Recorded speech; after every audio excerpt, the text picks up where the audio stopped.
bukan Khuza'ah tapi Jurhum. Dan kita sudah sampaikan di pertemuan yang lalu, ya, bahwasannya Jurhum ketika akan diusir dari kota Mekah, mereka pun mengubur namanya sumur Zam-Zam, dikubur. Kata Jurhum, kalau kami nggak dapat sumur, orang lain pun nggak boleh dapat.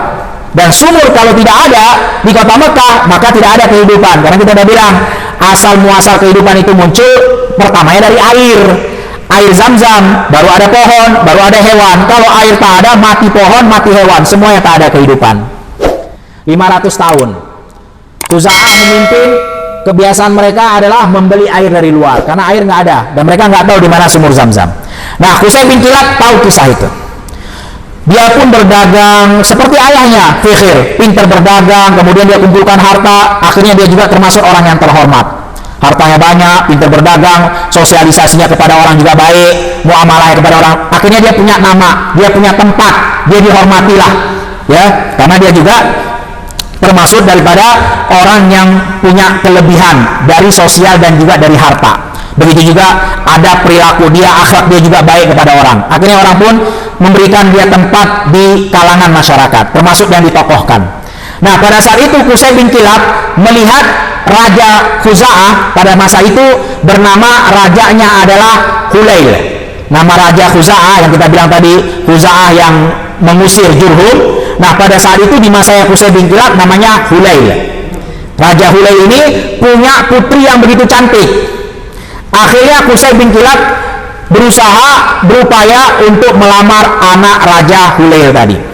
Dan sebenarnya jamaah sekalian yang dirahmati Allah Subhanahu wa taala, Khuza'ah dengan Jurhum dari dulu sampai di masanya Qusay bin Kilab memang ya mereka bermuamalah baik, mereka saling berdagang, saling bermuamalah. Tapi kalau dari segi pernikahan mereka nggak mau, karena Khuza'ah menganggap suku Jurhum itu suku yang lemah. Jadi di sana tuh masih kuat namanya rasisme dari dulu sampai sekarang begitu. Ya, kalau Khuza'ah maunya nikah sama Khuza'ah, nggak mau sama yang lain, apalagi sama Jurhum, karena mereka menganggap Jurhum ini kelompok lemah, kelompok yang mereka kalahkan, begitu. Ini nggak ada harganya. Terkhususkan pada saat itu Qusay bin Kilab. Qusay bin Kilab ini dari Jurhum, tapi karena dia punya nama, dia juga namanya terkenal, hartanya juga banyak, ganteng juga, gagah juga, adab dan akhlaknya juga bagus, sosialisasinya juga di kalangan masyarakat bagus. Akhirnya ya sudahlah, khusus untuk si Qusay, padahal yang lain nggak boleh, karena memang dia punya kelebihan, maka Raja Hulail dari Khuza'ah membolehkan Qusay untuk menikahi putrinya. Padahal Qusay bin Kilab dari Jurhum, seharusnya kan nggak diterima, karena Khuza'ah menganggap Jurhum itu rendahan, karena di sana rasisme kuat, ya. Jurhum rendahan, nggak ada yang mau nikah sama Jurhum. Khusus Qusay, karena kita bilang tadi ya kelebihannya, maka menikahlah Qusay bin Kilab dengan putri Raja Khuza'ah yang bernama Hulail. Qusay bin Kilab juga bermuamalah baik dengan mertuanya. Dia bantu mertuanya, dia bantu juga semua keluarga daripada istrinya. Pokoknya baiklah, hubungan mereka baik sampai meninggalnya Hulail.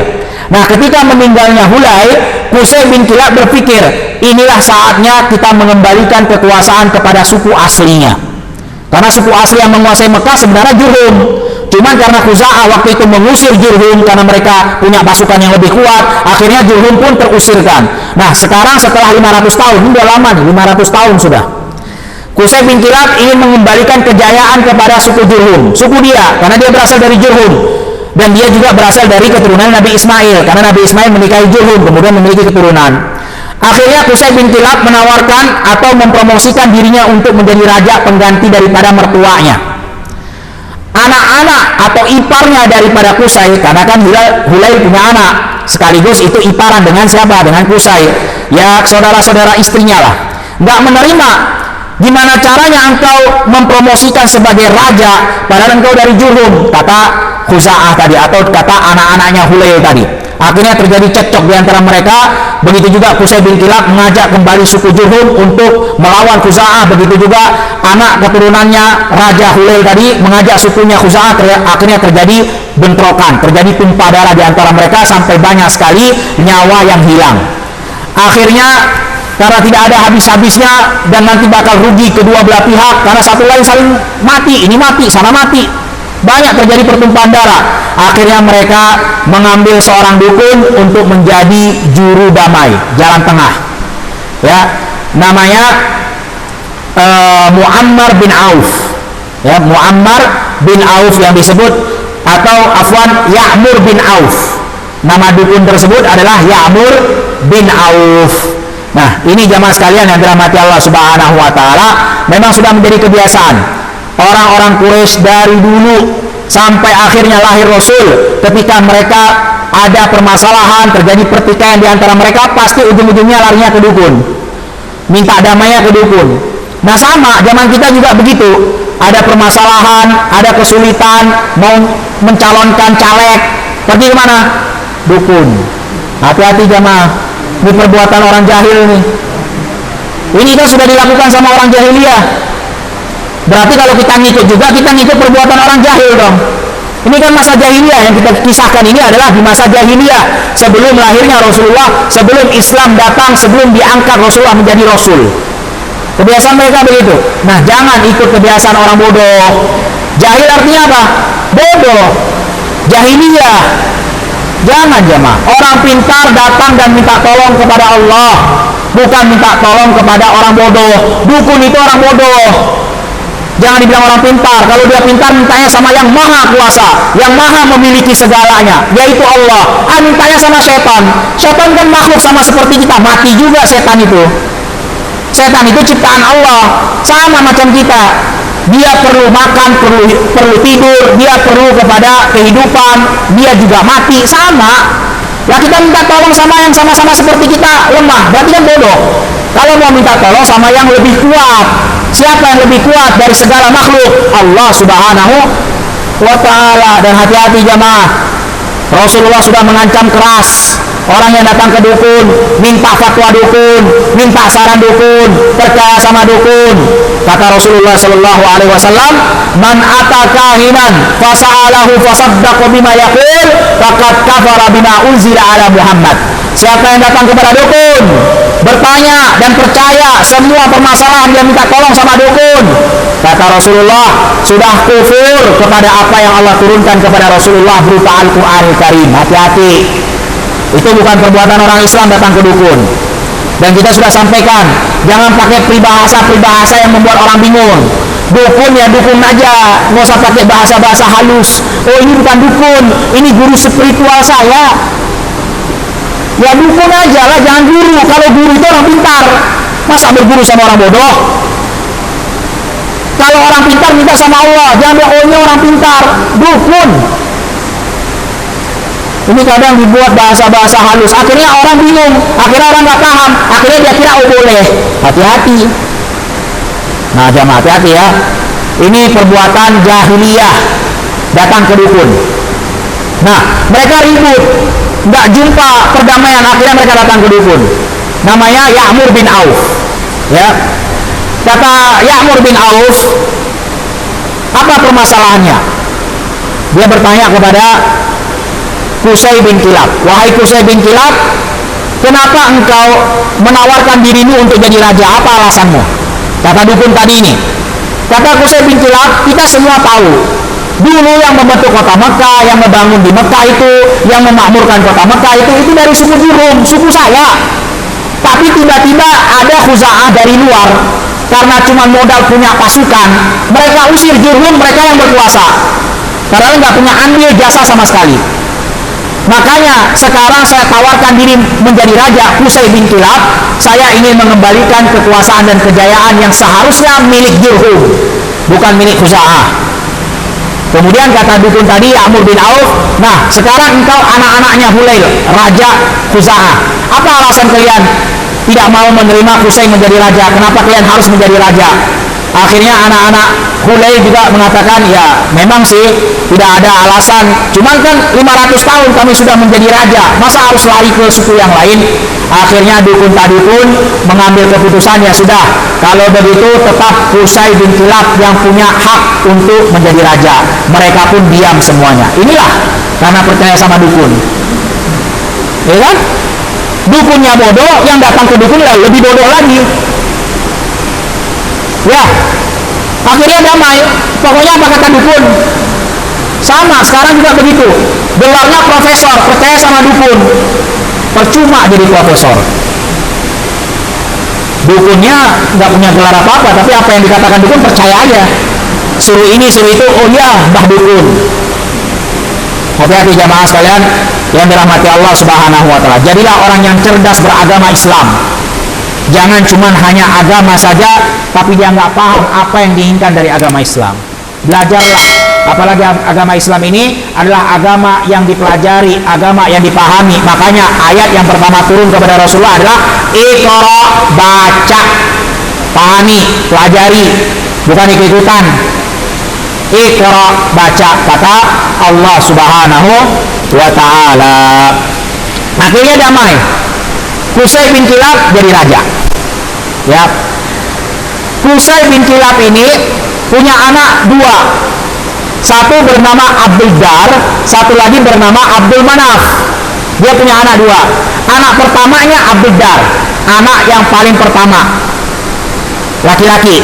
Satu lagi anak kedua, adiknya Abdul Manaf. Nah, di mana-mana kalau namanya hukum kerajaan, pasti raja itu akan menurunkan kekuasaannya kepada anak laki-laki pertama. Cuman masalahnya Abdul Dar ini dia punya kekurangan fisik, dia orangnya kurus, lemah, pokoknya nggak pantas lah, ibaratnya nggak seperti adiknya. Adiknya Abdul Manaf gagah, pintar, berdagangnya juga pintar, mengatur siasat pintar, pokoknya semua kesempurnaan ada sama adiknya. Sedangkan abangnya, kakaknya kesebalikannya, nggak bisa apa-apa, berdagang juga nggak pinter, badannya kurus kering, lemah, badan fisiknya sering sakit-sakitan, nah gitulah. Nah cuman kan si Qusay kan nggak mau, gimana pun anak pertama, anak laki-laki yang harus mewariskan, bukan adiknya, walaupun adiknya sempurna lengkap sifatnya. Akhirnya Qusay bin Kilab sebelum dia wafat, dia tulis wasiat, pokoknya kekuasaan saya, kerajaan saya, semua yang saya punya harus diwariskan ke anak pertama laki-laki, namanya Abdul Dar. Akhirnya setelah itu Qusay wafat, jadilah raja berikutnya, raja kota Mekah, namanya Abdul Dar. Nah, Abdul Dar ini setelah dia menjadi raja, kemudian disebutkan dia wafat, maka pada saat itu Abdul Dar juga ingin mewariskan kekuasaannya kepada anak-anaknya dia. Seperti raja biasalah, raja mati mewariskan kepada anak-anaknya. Nah, pada saat itu anaknya Abdul Manaf tadi, Abdul Manaf kan sudah punya anak juga, nggak terima.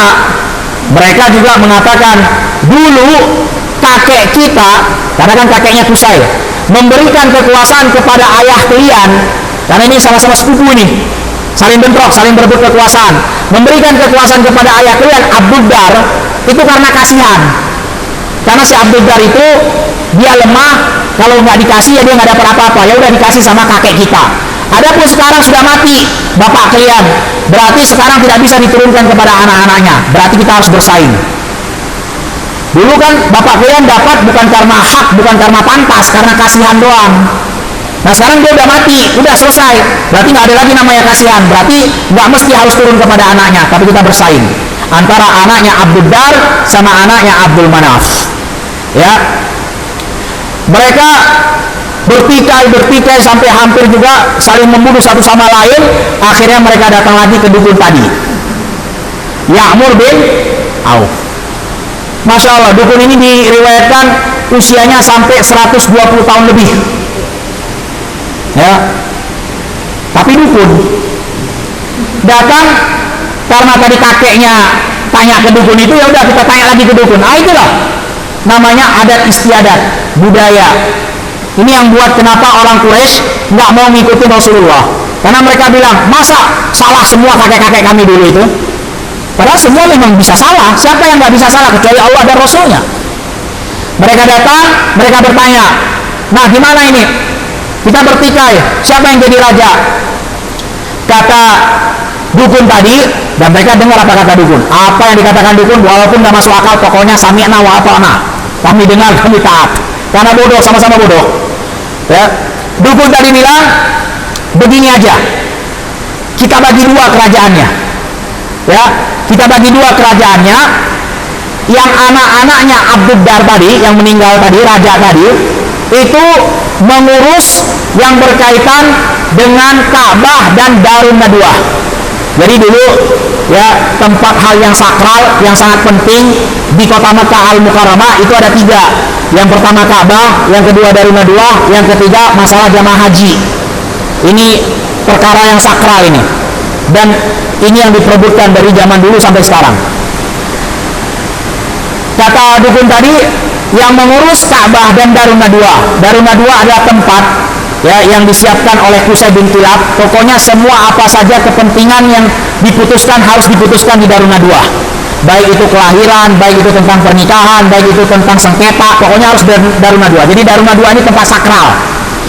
Sampai sekarang masih ada Darun Nadwah, walaupun sekarang sudah tidak dibentuk lagi seperti itu, sudah jadi tempat pelataran tawaf. Nah, adapun anak-anaknya Abdul Manaf itu yang mengurus masalah jamaah haji. Pokoknya semua urusan jamaah haji, makan minum, semuanya itu adalah bagian daripada anak-anaknya Abdul Manaf. Dari dulu sampai sekarang, sampai zamannya Rasulullah, sampai sekarang juga tugas itu tidak pernah dirubah. Sampai sekarang yang ngurus Ka'bah, yang pegang kunci Ka'bah, yang membersihkan di dalam Ka'bah, yang ngurus Darun Nadwah, itu semua keturunannya Abduddar. Begitu juga yang kasih minum, yang bagi-bagi makanan untuk jamaah haji, untuk jamaah umroh, yang persiapkan tempat mereka nanti mabit di Mina, di Arafah, itu semua adalah keturunannya Abdul Manaf dari dulu sampai sekarang. Nah, akhirnya damai, ya, damai. Kemudian jamaah sekalian yang dirahmati Allah Subhanahu wa taala, kita mengkerucut ke dalam pembahasan bagaimana nasabnya Rasulullah. Dari sini, karena dari sini akan ketemu Rasulullah Shallallahu Alaihi Wasallam. Abdul Manaf tadi yang kita bilang adalah saudaranya Abduddar. Abdul Manaf punya anak namanya Syaibah. Nama anak dia Syaibah. Ini ingat baik-baik, Syaibah. Nama Syaibah ini, dari sini kita akan menemukan titik nasabnya Rasulullah Shallallahu Alaihi Wasallam. Syaibah nama anaknya Abdul Manaf. Abdul Manaf dia punya saudara kandung kakaknya namanya Muttalib. Namanya Muttalib. Nah, ketika wafat Abdul Manaf kan termasuk keturunan raja tadi, kakeknya Qusay tadi, raja pertama Mekah. Abdul Manaf menikah dengan istri yang juga istrinya punya kehormatan daripada nasab dan sukunya, yang disebut dengan Syarif mungkin ya, atau Syarifah begitu. Syarifah perempuan. Yang mana dulu kalau wanita Syarifah yang punya keturunan terhormat itu dia punya kelebihan di zaman jahiliyah. Kelebihan yang dia punya hak namanya ismah. Ismah itu dia bisa menceraikan suaminya kapan saja. Jahiliyah ya, karena dia punya suku yang terhormat dan keturunan yang terhormat. Pokoknya kalau dia nggak suka sama suaminya, engkau cerai hari ini, selesai. Selesai suaminya, bawa koper pulang. Nah, anaknya Syaibah tadi dibawa sama siapa? Sama ibunya yang punya ismah tadi, punya hak untuk menceraikan suaminya. Dan dia punya keturunan, begitu juga suku yang terhormat. Kakaknya si Abdul Manaf ketika meninggal, Abdul Manaf Muttalib tadi nggak terima, karena nggak mungkin anak keturunan raja dibawa pergi dari kota Mekah, itu nggak boleh. Karena ini keturunan nggak main-main. Kalau dibawa keluar, siapa yang nanti akan menjadi ahli waris kerajaan Mekah? Kan begitu. Nah, dibawa sama ibunya nggak peduli. Saya ismah. Jangankan bawa anak saya, suami saya masih hidup bisa saya ceraikan. Apalagi anak saya, kan begitu. Dia kan ismah, Syarifah, nggak peduli. Muttalib juga nggak boleh. Ini anak adik saya punya hak untuk mengasuhnya, nggak boleh kamu bawa. Terjadi pertikaian antara Muttalib, adiknya Abdul Manaf, sama ibunya si Syaibah tadi, anaknya si Abdul Manaf yang sudah meninggal. Akhirnya si Syarifah, istrinya Abdul Manaf tadi, mengatakan gini aja deh, daripada kita ribut bertengkar, kita tanya aja sama anaknya, mau ikut siapa? Mau ikut saya ibunya apa ikut kamu pamannya? Ditanya sama Syaibah, Syaibah, kamu mau ikut siapa? Ini mereka sudah di luar Mekah ini. Si Muttalib pengen bawa balik si Syaibah untuk masuk Mekah. Kata si Syaibah, saya ikut paman saya dah. Dia lebih memilih pamannya daripada ibu kandungnya. Ya udah, nggak bisa, ini pilihannya anaknya, nggak bisa dipaksa. Akhirnya Muttalib bawa Syaibah, menang Muttalib. Ayo kita kembali ke Mekah. Muttalib mengendarai onta, dia di depan, Syaibah di belakang. Si Muttalib itu punya kebiasaan, setiap dia keluar dari Mekah, pasti dia kalau pulang ke Mekah bawa seorang budak. Memang suka koleksi budak. Si Muttalib ini punya sifat begitu. Kalau kita kan ibaratnya kita kalau pergi ke suatu tempat pasti kita bawa cenderamata dari situ kan begitu. Nah si Muttalib enggak, cendeраmatanya pokoknya setiap keluar dari Mekah pasti bawa budak. Senang dia koleksi budak, rumahnya banyak budak. Memang udah diketahui sama orang-orang Quraisy. Nah ketika dia masuk ke Mekah, nama dia Muttalib, di belakang Syaibah dibonceng. Orang-orang Quraisy ngelihat, wah datang baru pulang nih si Muttalib. Nah di belakangnya ada anak-anak. Nah berarti itu budaknya si Muttalib. Dikasih namalah dengan Abdul Muttalib. Siapa Abdul Muttalib? Kakeknya Rasulullah. Nama aslinya Syaibah. Kenapa dikasih nama Abdul Muttalib? Abdul itu artinya hamba, budak. Nah si Muttalib punya kebiasaan kalau pulang ke Mekah pasti bawa budak. Dikira orang-orang Mekah, nah ini budak barunya si Muttalib, dikasih namalah budaknya si Muttalib. Padahal nama aslinya Syaibah, dan itu adalah siapanya? Anak adiknya, yaitu keponakannya. Tapi orang kan nggak tahu. Pokoknya tersebar aja begitu. Akhirnya masyhurlah orang panggil Syaibah dengan nama Abdul Muttalib, yang bakal menjadi kakeknya Rasulullah Sallallahu Alaihi Wasallam. Nah si Abdul Muttalib ya ketika itu dia belum menjadi raja, karena kita tahu tadi dibagi dua. Si Abdul Dar anak-anaknya punya kekuasaan sendiri, si Abdul Manaf anak-anaknya punya kekuasaan sendiri. Abdul Muttalib belum jadi raja. Nah gimana asal muasal Abdul Muttalib bisa jadi raja? Jemaah sekalian yang dirahmati Allah Subhanahu wa taala, ketika sudah dewasa Abdul Muttalib punya anak waktu itu baru satu, namanya Haris. Nah, pada saat itu dia mimpi. Dan mimpinya ini berulang-ulang selama 4 hari. Mimpi yang sama. Ini asal muasal kenapa Abdul Muttalib jadi raja. Sebelum Rasulullah lahir nih, dia belum jadi raja. Mimpi di hari pertama, ada suara di mimpinya itu mengatakan ihrif tibah. Galilah tiba itu yang baik, terbangun. Apa ini? Nggak digubris, dibiarin aja. Kemudian hari kedua mimpi lagi dengan mimpi yang sama, ihfir barrah, galilah barrah itu artinya yang baik juga. Habis itu terbangun. Wah apa ini mimpi, dibiarin aja. Hari ketiga mimpi lagi, ihfir zamzam, galilah zamzam. Terbangun lagi, dia nggak paham apa itu. Dia tahu Zam-Zam itu, tapi itu histori lama. Jadi jamaah ini ceritanya udah 500 tahun yang lalu, semenjak sumur Zam-Zam dikubur. Jadi orang sudah cuma dengar doang Zam-Zam, tapi dia nggak tahu di mana tempatnya, apakah itu nyata apa nggak tahu. Cuma histori orang-orang dulu aja.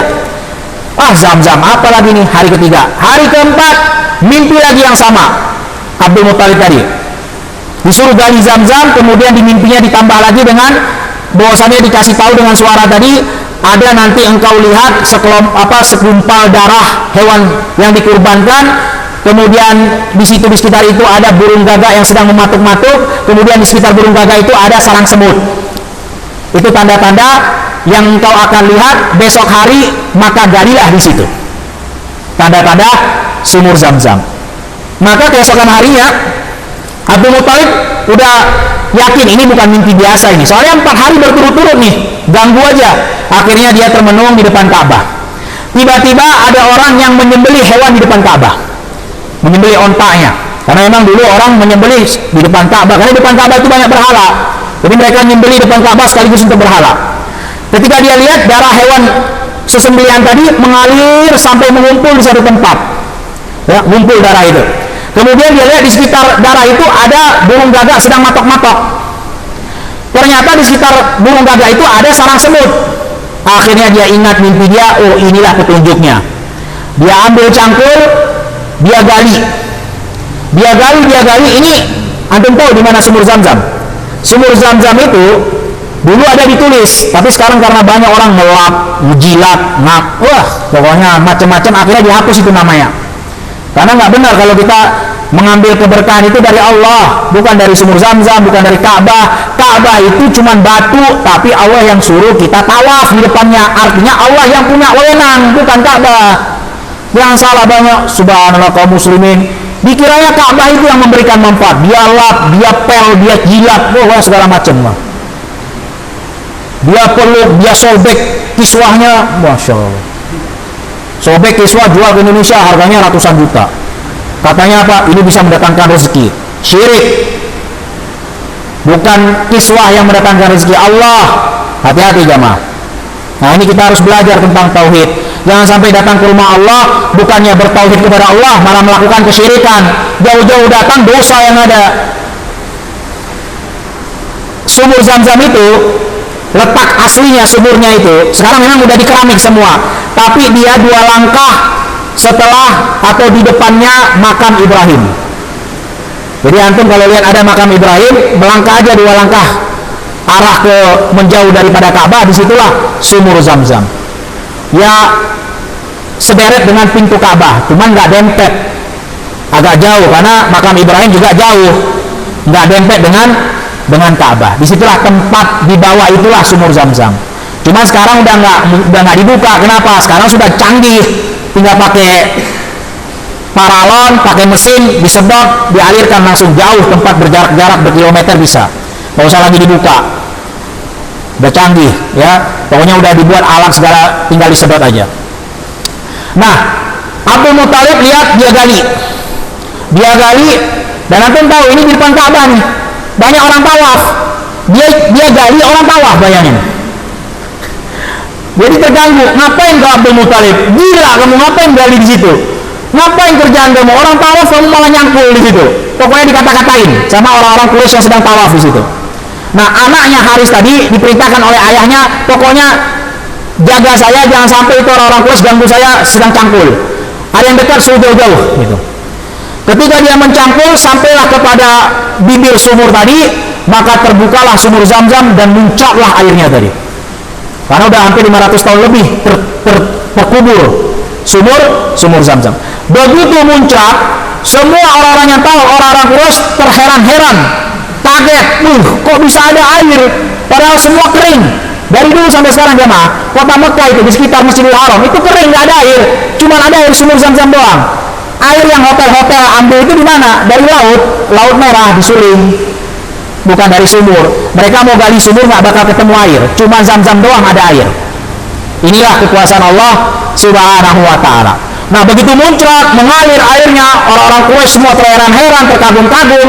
Akhirnya orang-orang Quraisy bilang, Abdul Muthalib, ayo barang-barang kita yang punya itu air Zam-Zam.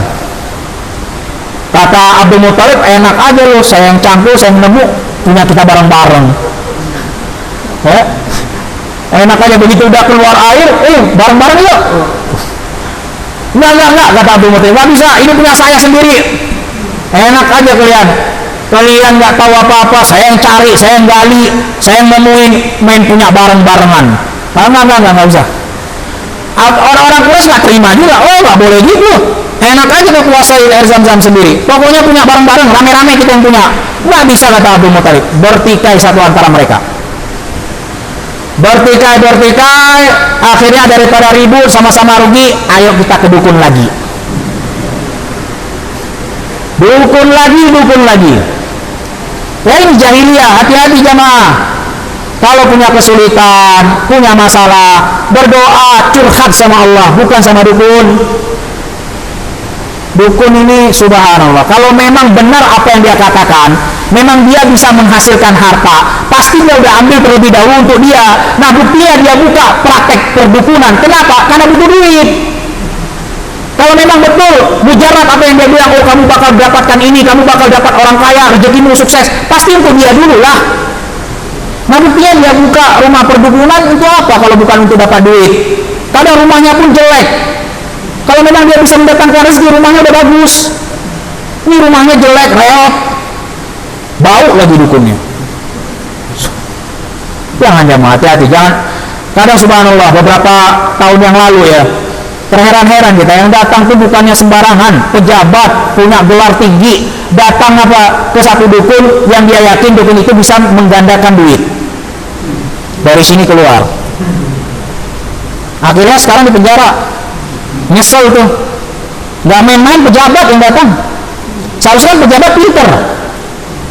Nggak mungkin bodoh pejabat itu.